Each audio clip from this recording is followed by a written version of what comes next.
효경, 사실 이게 특히 우리나라에서 뭐 효경이라고 하는 게 노노맹자보다 더 중시되었고, 여러분들한테 이미지가 그렇게 효경이 널리 알려진 이유 중에 하나가 뭐냐면, 노노맹자 같은 경우는 그야말로 그 사대부 이상의 가문에서만 읽을 수 있는, 임난 이전까지만 하더라도 효경 뭐 사자소학이라든가 효경, 명심보감 이런 책들 이외에는 중시되지 않았던, 일반인들에게는 접하기 어려웠던 고전이기 때문에 더욱 그러하고요. 또 하나는 어떤 측면이 있냐면 원래 공자맹자 순자에서 효경이라고 하는 것은 이게 작자도 분명하지 않아요. 사실 이게 한대 이후에 발견이 됐기 때문에, 그러니까 기득권이 어떤 일반 백성들을 그 이데올로기로서 지배하는 그런 이념으로서 강요하는 그런 측면이 더 강했거든요. 원래 노노맹자 순자에서 나오는 효라는 의미는 부자 간의 어떤 상호윤리의 한 측면으로서 역할을 했다면, 효경이라고 하는 이 텍스트가 형성이 되면서부터는 일방적으로 어떤 자식들이라든가 하층민들이 그 지배계층의 그 이념에 어떻게 세뇌되는 그런 역할을 많이 했었다. 그런 측면이 이제 부각이 되기 때문에 더욱 그러하죠. 예. 자, 오늘 들어오신 분들 가운데 안 선생님 먼저 인트로 읽으시죠. 네, 효경, BC 430년경에 만들어진 책으로 개인의 수양에서 천하의 질서에 이르기까지 도덕의 근원이 되는 효에 대해 깊이 있게 설명하고 있다. 효경은 공자가 직접 쓴 글이라고도 하고 제자인 증삼과 그 문인들이 지은 것이라고도 하는데, 실제로는 전국시대에 들어와 증삼 학파인 문인들이 엮은 것으로 추정된다. 예, 이거는 사실 근거가 없어요. 그 얘기는 이따 해줄게요. 이 책이 그다음에 여기 내가 적어놓은 게 뭐냐면, 지난번에 말로만 했다가 이번에 우리가 이제 보통 오경 그러잖아요. 오경은 뭐 다 알고 있잖아요. 뭐 시서역, 그다음에 예기, 뭐 춘추,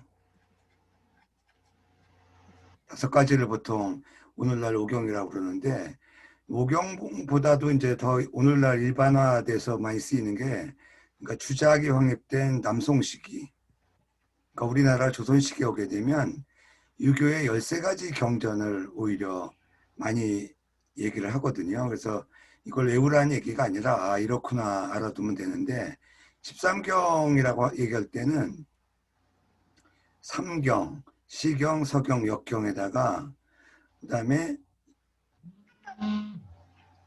요거를 삼례라고 그래요. 주례, 의례, 예기. 그다음에 춘추를 세분화해요. 그러니까 춘추라는 원문을 가지고 공부하는 사람은 없거든요. 좌시전, 그러니까 좌검영이 주석했다고 하는 좌시전, 공양고가 주석했다는 공양전, 그다음에 공양적이라고 하는 사람이 주석했다고 하는 춘추 공양전, 이거를 춘추 삼전이라고 합니다. 그러니까 9가지가 되죠. 삼경에다가 삼례에다가 춘추 삼전 9가지가 되는데, 여기에다가 노노맹자, 이야, 효경 4가지를 더해서 13경이라고 해요. 이게 이제 오늘날, 그러니까 주작 이후에는 오늘날까지 13경이 아주 정례화되어 있는 거죠. 유교의 기본 텍스트로서.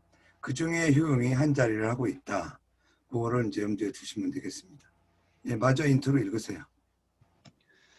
이 책이 유가의 기본 문헌인 오경에 포함되지 않는데도 그와 동등한 대우를 받는 이유는 역대 황제가 치국과 교화에 관한 가장 기본적인 서적으로 존중했기 때문이다. 특히 당나라 현종은 그 무렵까지 널리 읽히던 근문효경과 고문효경의 우열을 학자들에게 논의하게 하고, 근문을 중심으로 고문의 해석을 도입해 손수 주석을 달아 널리 읽히게 했다. 이것이 어주효경이며 13경 주소에 들어가 있다. 뒷날 현종이 안록산의 반란으로 고통받은 것은 고문 효경을 배제했기 때문이라든지 농민 반란이 일어나도 효경을 낭독하면 진압할 수 있다는 미신과 같은 이야기가 생겨난 것도 효경이 통치의 근본 원리로서 얼마나 존중되었는가를 말해준다. 현종의 어주 효경이 나온 이후 중국에서는 옛날 주석서인 공안국전이나 정현주가 사라져버렸으나 일본에 보존되어 있다가 다시 중국으로 전해졌다. 우리나라의 경우에는 신라 성덕왕 4년에 독서사 한 품가를 설치하고 논어와 함께 효경을 필수 교양 과목으로 선정한 기록이 있고 고려시대에 들어와서는 국자감의 교과목이 되었으며 조선시대에 들어와서는 유학을 통치 이념으로 삼았던 만큼 그 가치가 더욱 중시되었다. 가족에서 천하에 이르기까지 그 사회 질서의 원리를 효라는 개념으로 파악하고 이 효가 천지자연의 근본 원리라는 것이 효경의 사상이다. 먼저 효의 근본적인 뜻을 밝힌 다음 천자 이하 각 사회 계층에 맞는 효의 구체적인 실천을 기술하고 나아가 효에 대한 원리적 설명을 덧붙였다. 서술은 공자와 그의 제자 증삼이 나눈 문답 형식으로 되어 있다. 예. 물론 아까도 얘기했지만 언제 책으로 성립됐는지는 분명하지 않고 그렇다고 해서 이 효경에 들어있는 내용이 다 믿을 수 없다 그런 건 아니에요. 왜냐하면 자료들이 후대에 재정립된 경우가 대부분이거든요. 뭐 논어조차도 논어의 현행본 우리가 읽는 논어를 다 믿을 수 있는 건 아니거든요. 후세에 증보된 것이 분명 확인된 것도 있고 대학 중에는 뭐 말할 나위도 없고 모든 중국 고전들이 다 그러합니다. 근데 이제 여러분들이 이 근문과 고문 여러 번 들은 사람들은 좀 알 텐데 이 개념은 좀 분명히 알아둬야 돼요. 처음 듣는 분들은. 근문이라고 하는 것은 한나라 때를 기준으로 하는 거예요. 왜 한나라 때냐? 진시황 때 분서갱유를 하잖아요. 한대 이전에. 유교 고전을 다 불태워요. 주역을 빼놓고는. 다시 말하면 주역은 점치는 책이었기 때문에 유교 고전으로 한나라 이전에는 간주되지 않았어요. 그러니까 유교하고는 관련이 없는 걸로 이렇게 보통 생각을 했던 것인데 나중에 이제 십익이라고 하는 계사전이라든가 여러분이 아는 뭐 설궤전, 서궤전, 접궤전, 문헌전, 뭐 단전, 상전 이런 것들이 이제 포함되면서 유교적인 해설이 덧붙여지면서 한때부터는 이제 유교의 기본 경전이 됐던 것뿐이죠.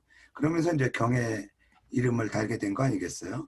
근데 어쨌든 한때 초기에는 정치 이념이 그 진나라의 가혹한 법치에 그 반발했기 때문에 그 이걸 휴양생식이라고 그래요.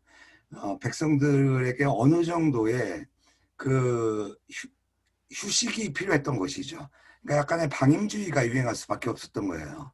지금 전 세계가 난리잖아요. 코로나가 대유행하는데 여러분들 개인적으로도 상당히 예민해지고 있죠. 여러분들 본인 못 느낍니까? 젊은이들이 느끼는 그 유럽에서 젊은이들이 데모를 왜 해요? 차라리 답답해서 코로나 걸리는 게 낫다라고 하는 젊은 층들이 많아져요. 하루에 뭐 몇십만 명, 응? 프랑스도 몇만 명씩 하루에 확진자가 나오잖아요. 그런데도 마스크를 안 써요. 그러니까 그러니까 농민 반란이 왜 일어납니까? 농민 반란 때문에 진나라가 망하잖아요. 그러니까 이렇게 여론이나 민심이 무서운 겁니다. 그러니까 지금 우리나라도 마찬가지잖아요. 세계 최고로 지금 억제가 되고 있지만 반대급부적으로 폭파 직전 아닙니까? 뭐 젊은 층도 그렇고 저 같은 경우도 뭐 사실 뭐 개인적으로 60이 넘었지만 이런 그 예민해지는 걸 보면 대단한 거죠.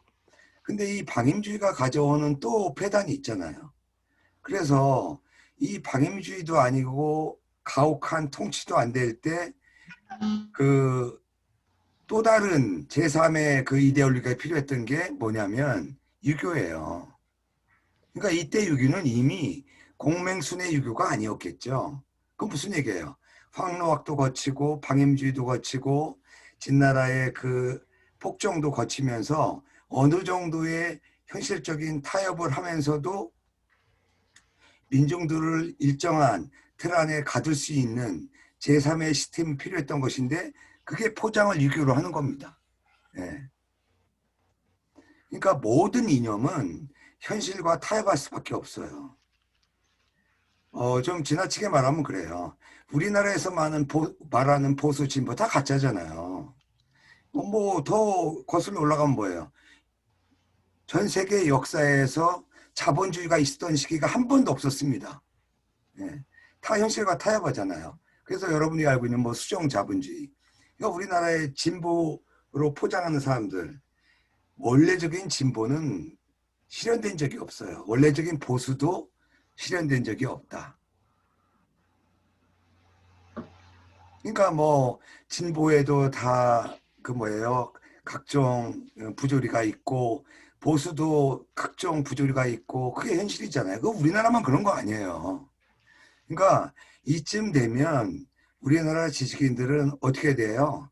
진보든 보수이든 어차피 가짜이기 때문에 어느 정도 타협할 수밖에 없는 이제 정권 바뀌면 또 이제 그런 논의가 나오지 않을까.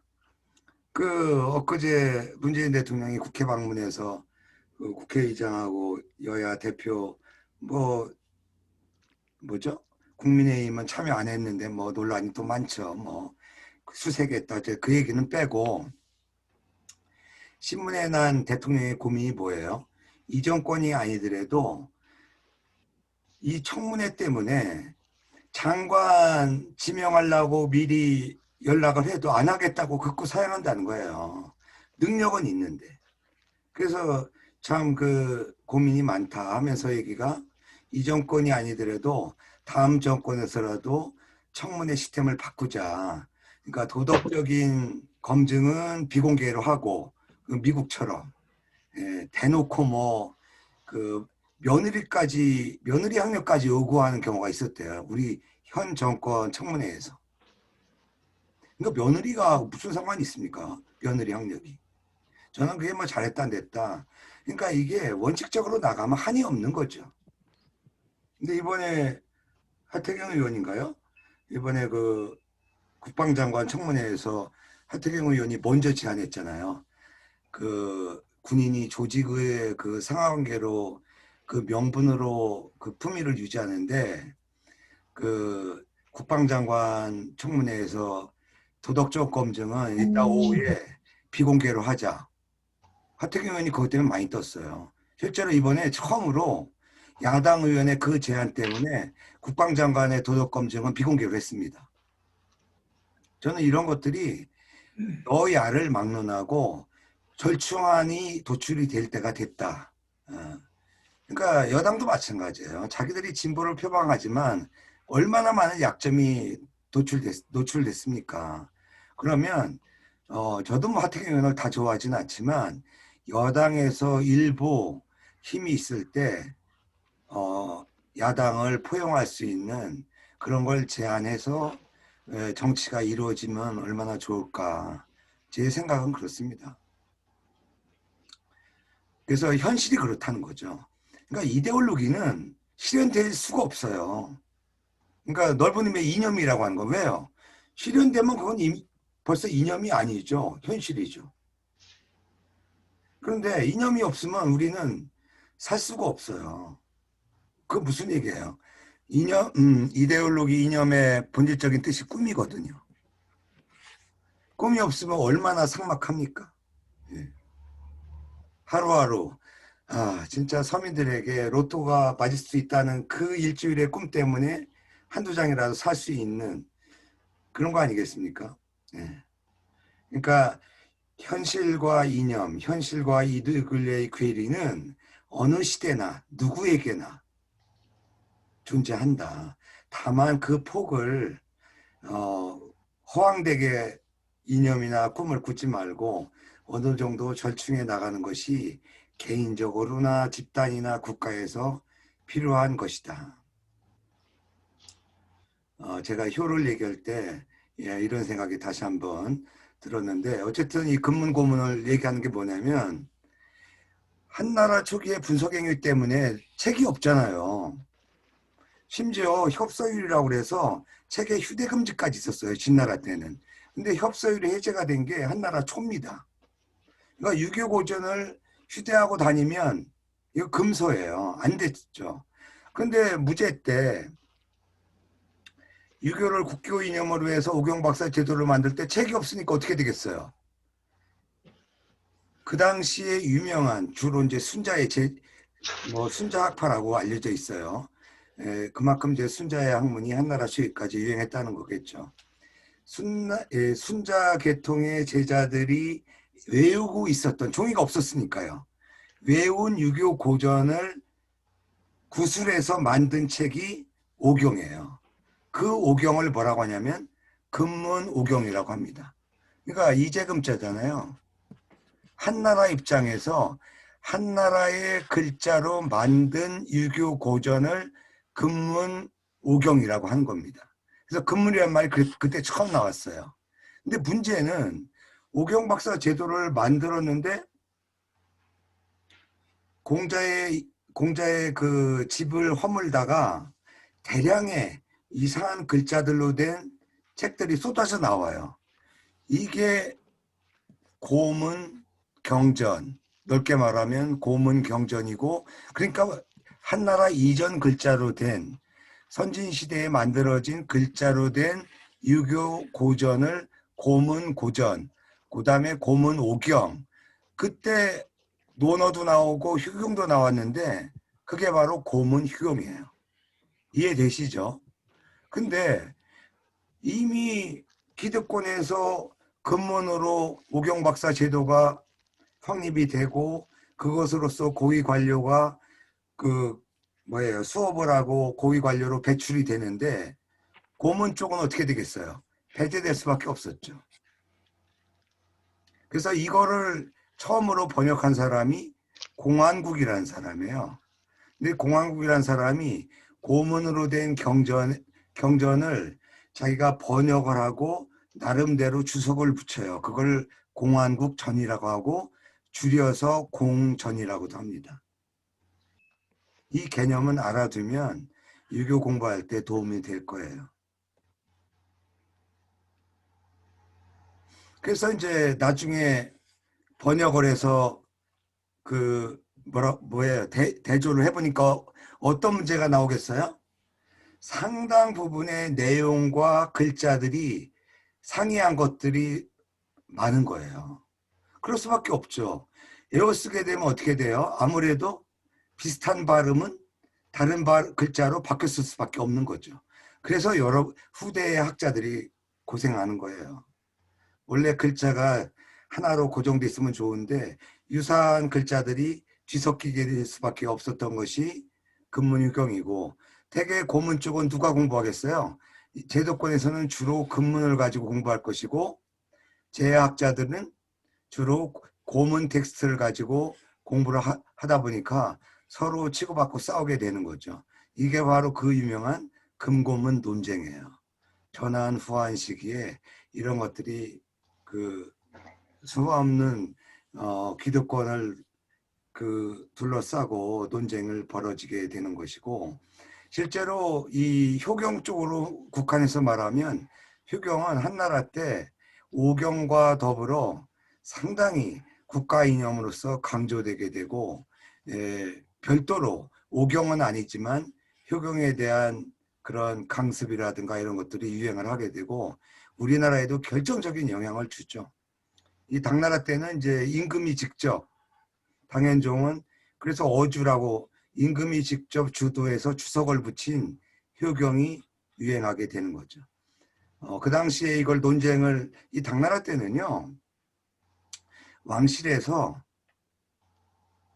유학자, 그 다음에 불교의 승려, 그 다음에 도교의 도사,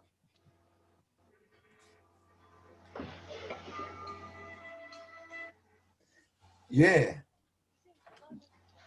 지금 녹화 중인데, 학교로 뭘 보낸 거예요? 뭐가 왔다고 문자가 왔는데. 윤종범 선생님 안녕하십니까? 네, 안녕하세요.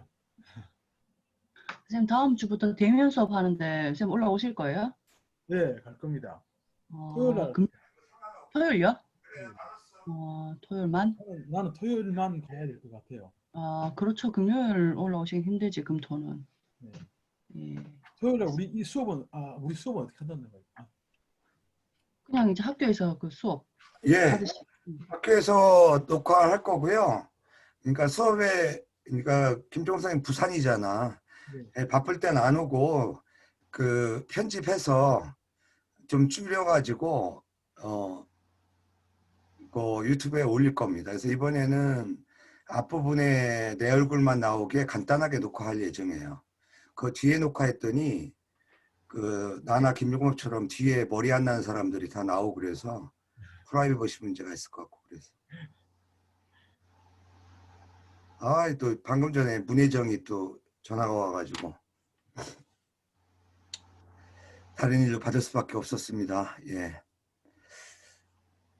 이 왕실에서 어떤 그 학문적으로 문제가 있잖아요. 그럴 때는 유학자, 승려, 도사들을 불러다가 토론을 시켜요.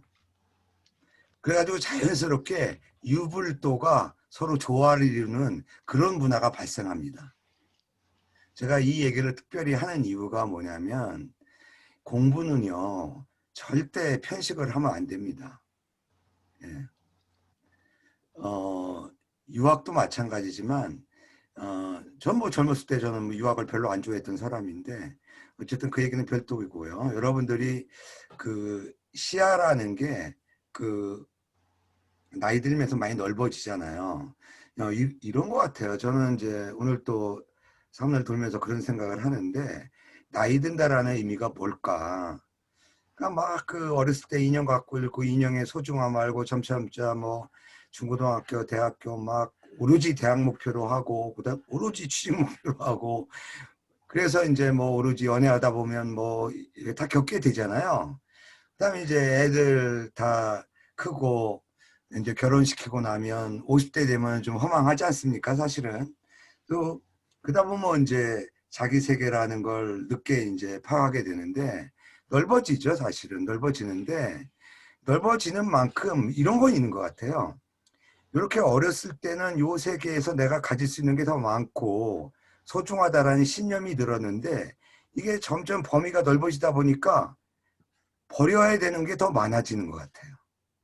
결국은 선택인데 선택할 때 그 선택 기준이 자칫 잘못하면 그걸 뭐라고 그러죠? 편협하게 될 수도 있어요. 오히려. 그래서 버리게 될 때 나의 선택, 그러니까 참 선택이라는 게 어렸을 때도 어렸을 때야 그냥 무조건적으로 부모가 선택해주고 내가 그냥 당장 대학교 입학이 급하니까 다른 선택이 없잖아요.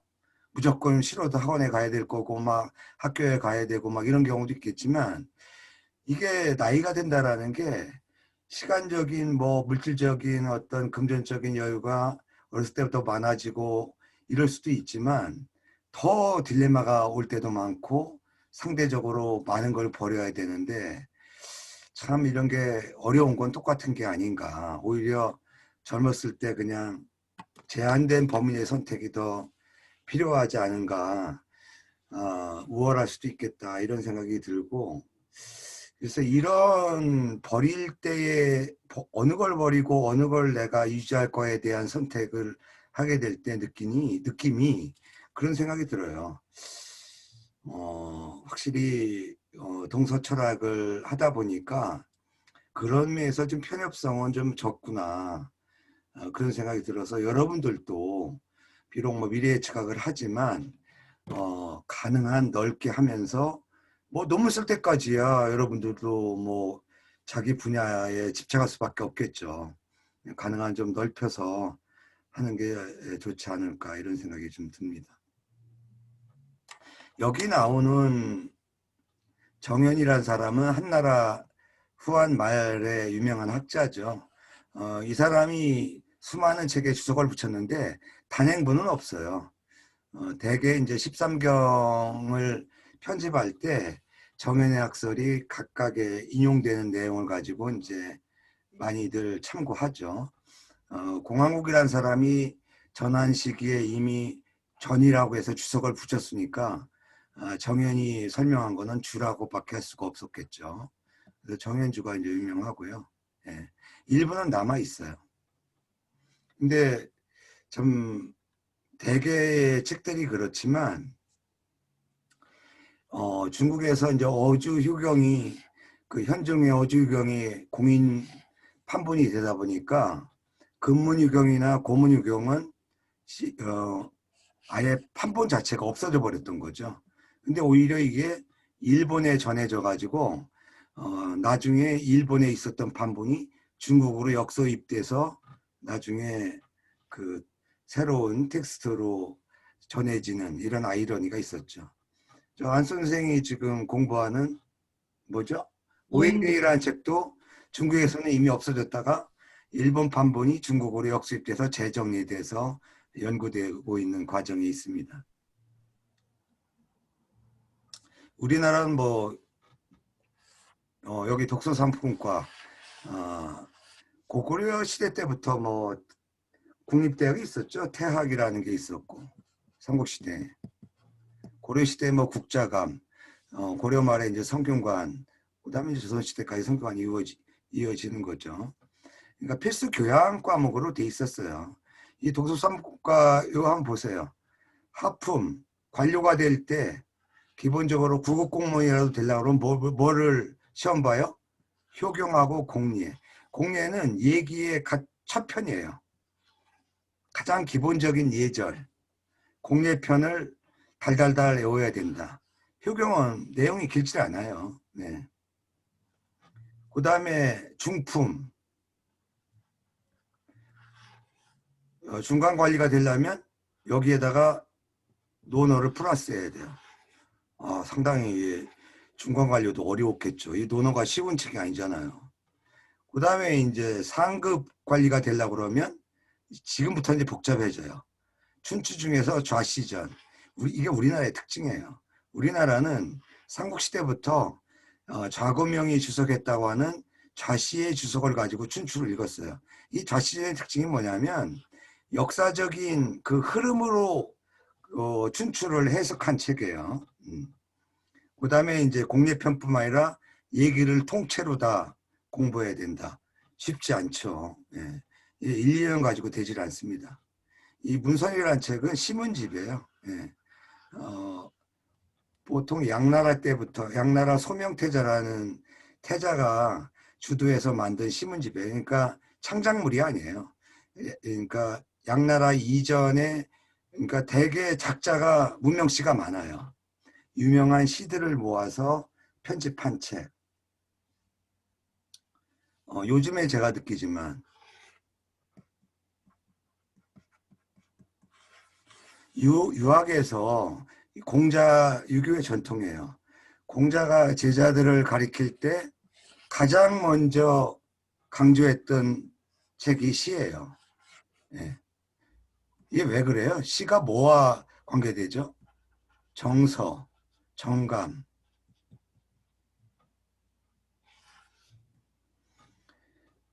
유교적인 이론으로 말하면 악이죠.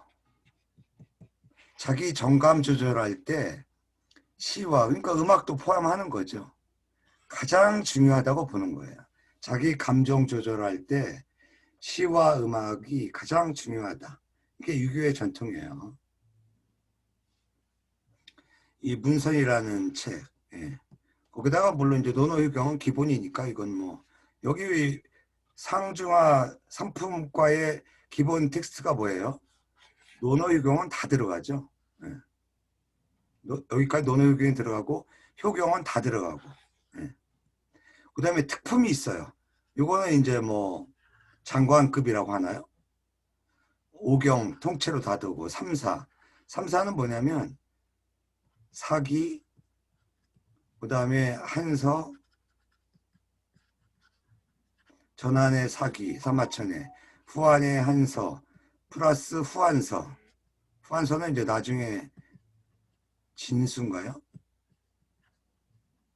한서는 후한 때 반고가 편찬한 책이기 때문에 한대 후한의 모든 내용을 기록할 수가 없잖아요. 그러니까 이제 삼국시대 가서 그 한나라의 때까지 모든 내용을 정리해야 되니까 후한서는 한대 이후에 나올 수밖에 없었던 거죠. 이거를 3사라고 그래요. 그 다음에 중요한 거 제자백과. 근데 우리나라 조선조는 어때요? 제자백가를 개무시했잖아요. 뭐 여러분한테 제가 제자백가를 전공했다고 그래서 그런 건 아닌데, 제자백가를 모르면요 유교를 제대로 모릅니다. 참 이게 안타까워요. 오늘날까지도 마찬가지예요. 네. 요 얘기는 뭐 별도로 하고요. 네. 본 내용으로 들어가죠. 개종명의. 개종명이라는 것은 기본적으로 이 책을 여는 그런 첫 편을 보통 개종명이라고 그래요. 개종명의. 그러니까 이 마루종자잖아요. 예. 첫 편을 열면서 뜻을 밝힌다 할 때 개종명이라는 말을 편 이름으로 쓰고, 또 하나는 어떤 이 앞부분에 내가 압축돼서, 예를 들어서 우리가 서른과 같은 의미다 이렇게 알아두시면 돼요. 자, 송미교 선생님 읽어보시죠.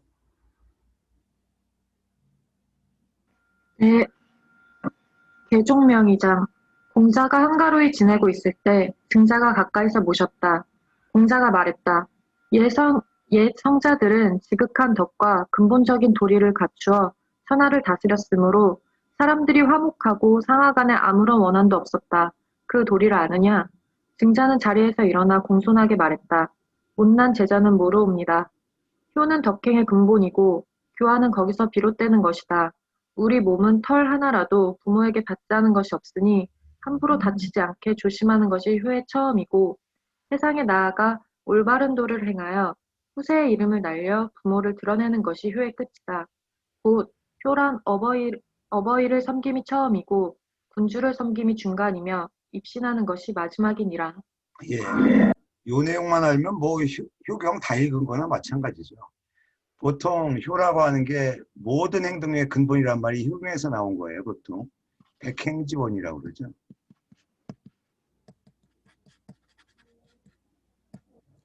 근원이다. 그 다음에 여기 여러분들 뭐예요? 신체 발부는 수지부모야라 그거 있다고 한번 보겠습니다. 털어 하나라도 다치지 않은 게 효의 출발이고, 입신양명어 휴세, 출세하는 것이 효의 끝이다. 여기서 중요한 거는요, 1번이 어버이예요. 그렇죠? 예.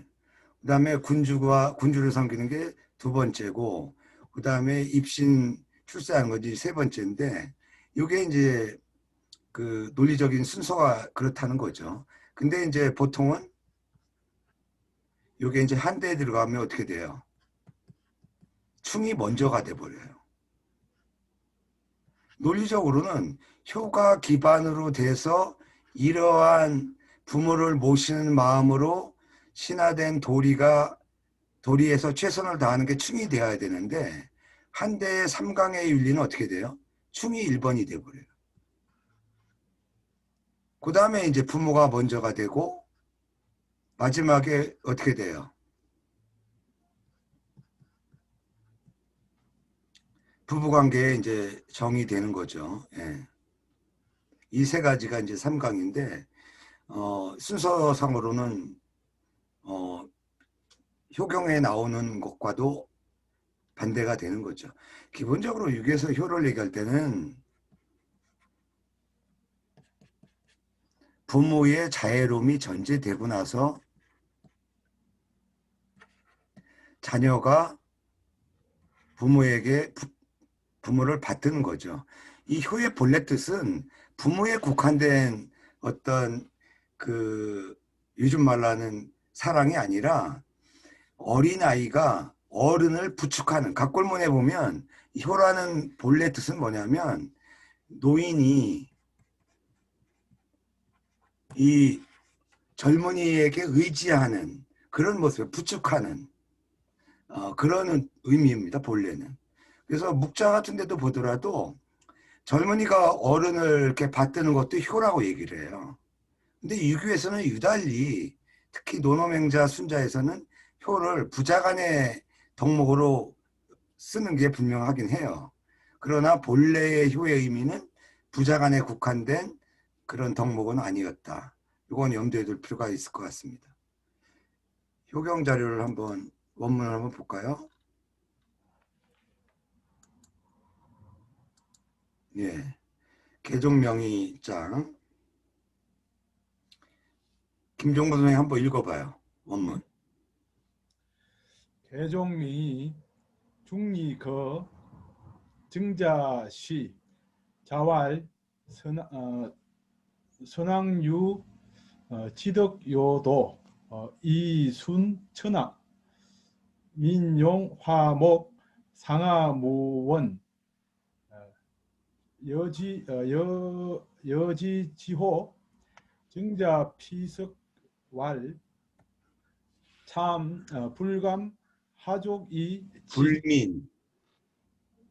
참 불민 이 사람으로 읽을 때는 증참이라고 읽을 수도 있는데 그냥 삼이라고 하세요.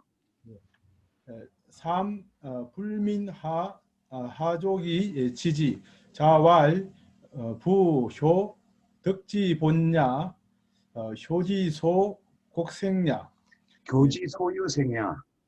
교지소유생야 복작 오어여 신체 발부 수지 부모 불감 회상 효지시야 입신행도 양명어 후세 이현 부모 효지종야 효시어 사친 중어 사군 종어 입신. 흐뭇합니다. 예, 잘 읽었습니다. 중리가 공자가 이 거는 한가하게 있다는 뜻이에요. 한가하게 있을 때 증자가 모셨다. 그러니까 옆에서 수발을 들었다는 얘기겠죠. 뭐 차를 갖다 준다든가 차를 따른다든가 이런 거겠죠. 공자가 말하였다. 선왕은 지극한 덕과 핵심적인 도를 지니고 있어서 요것과 지덕과 요도가 뭔가는 효경 안에 뒷부분에 별도의 장이 있어요. 그때 보기로 하고요. 그것으로서 천하를 순조롭게 하여 백성들은 그것 때문에 화목하였고, 써있자의 뜻이에요. 백성들은 그러한 지덕과 요도로서 화목하게 되었고 위아래 사람들이 원망함이 없었는데 너는 그것을 아느뇨? 이렇게 물었어요. 저한테 물어도 이게 뭔 말이야? 무지하게 어렵지 않아요? 김종수 선생 네. 알아요? 예, 선왕들이 뭐 어떻게 해가지고 백성들을 화목해 하고 위아래가 원망함이 없게 했는지 알아요? 아닙니다. 아니, 솔직히 알면 안다고 하세요. 내가 볼 때는 아는 것 같은데 앞에서 끌어주고 아들이 뒤에서 밀고 이런 화목한 가정이 어딨어. 그런 화목함이 짐승이 교화를 받아서 짐승까지 뒤따라 산행을 해요. 교수님 너무 크게 세석을 그러니까 만물이 교화를 입은 거잖아. 아니 그건 제가 과장이 아니에요. 증자가 자리를 피하면서 말하기를, 이 피석이란 말은 두 가지 뜻이 있어요. 그 어른이 오면은 자리에서 벌떡 일어난다든가 아니면 자리에 앉아 있다가도 약간 그 엉덩이를 든다고 하는 그런 정도의 그 모습인데 여기서는 자리에서 일어난다는 의미겠죠. 증자가 이제 공자가 물어보니까 앉아서 대답하기는 좀 그렇잖아요. 우리가 그 뭐예요? 국정감사 하는데 보더라도 그 앞부분에 앉은 사람은 앉아서 답변하지만 뒷자리에서 앉아있는 일부 그 참모들은 서서 일어나서 마이크 들고 얘기를 하잖아요. 증자가 자리에 일어나서 말하기를 증삼 자기 이름이죠.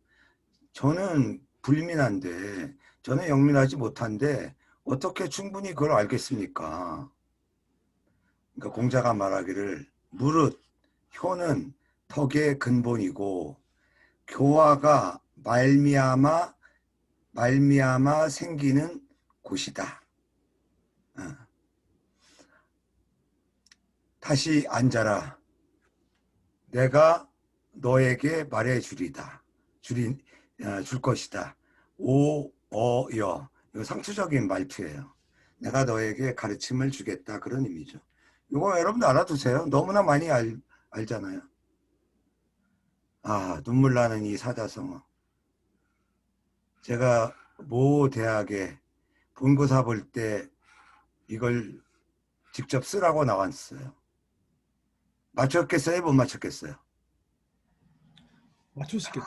서당에 다니는데 제가 다른 거 다 썼는데 이 부자를 조금 잘못 썼어요. 감점당했겠죠. 잊을 수가 없습니다. 그래서 제가 고등학교 다닐 때 그 국한문 효용체로 배웠으니까 물론 가로 처리가 있었지만 국어 시간에 얼마나 날라다녔겠습니까?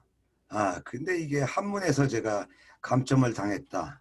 국어 시험에서 지금 몇십 년이 지났는데도 이것 때문에 떨어졌는지 모르겠습니다. 예. 신체 발부, 신체와 머리털과 피부는 부모에게서 받으니 판본에 따라서 이 어자가 들어간 데도 있어요.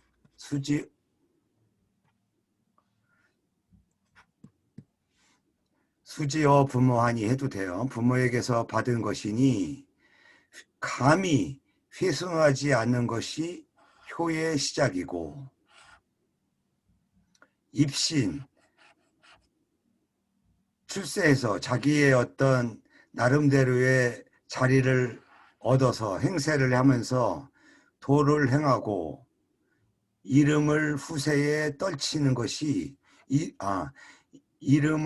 후세에 이름을 떨침으로써 부모를 유명하게 만드는 것이 효의 마침이다. 이거는 부모가 안 되면 모르죠. 예. 자식이 사실은 여기 부모 된 분들도 있지만 자식이 독립해서 자기 처신만 하더라도 부모는 만족하죠. 그런데 자식이 뭐 손흥민 축구선수처럼 유명해지거나 그러면 뭐 더 말할 나위가 없는 거죠. 무릇 효는 사친에서 시작하고 부모를 섬기는 데서 시작하고 그 다음에 중간으로는 임금을 섬기며 마지막으로는 입신하는 것이다. 입신이란 말은 우리가 입지라는 말하고도 통하죠. 보통 30세를 가리키죠. 예.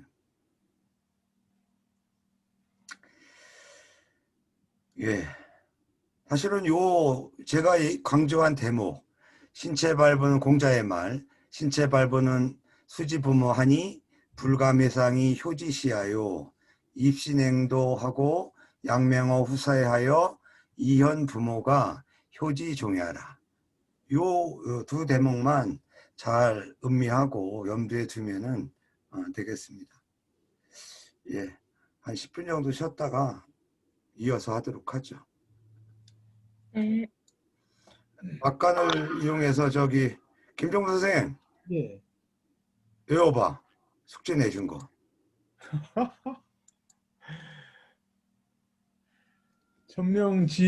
천명지위성이요. 음, 솔성지위도요. 그 수도지위교인이라 도야자는 불가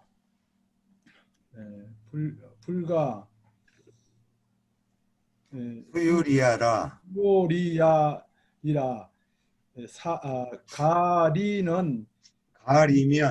가리면 비도야라. 시고로 군자는 이거 다 외웠어? 예, 외우기는 다 외웠습니다. 그 다음에 저거예요. 히로에락지 그거 거기 외우세요.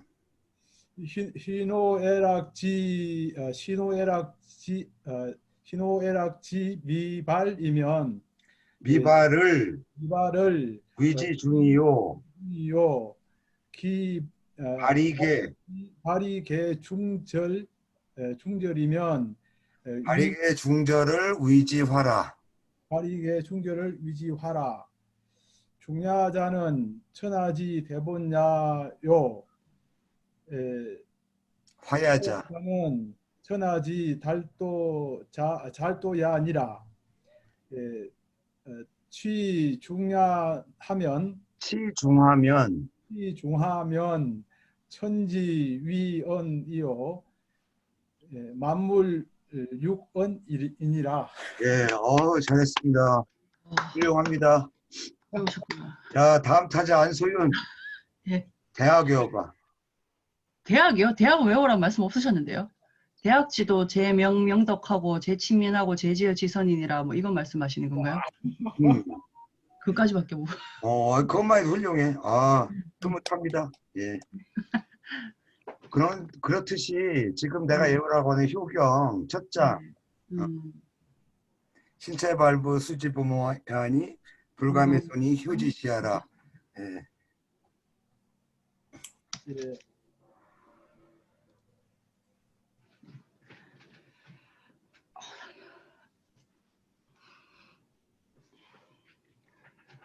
교수님 그 금고문 논쟁이요. 음. 그럼 조선시대 전기의 그 뭐 훈구파와 살인파의 대결 같은 상관없어요.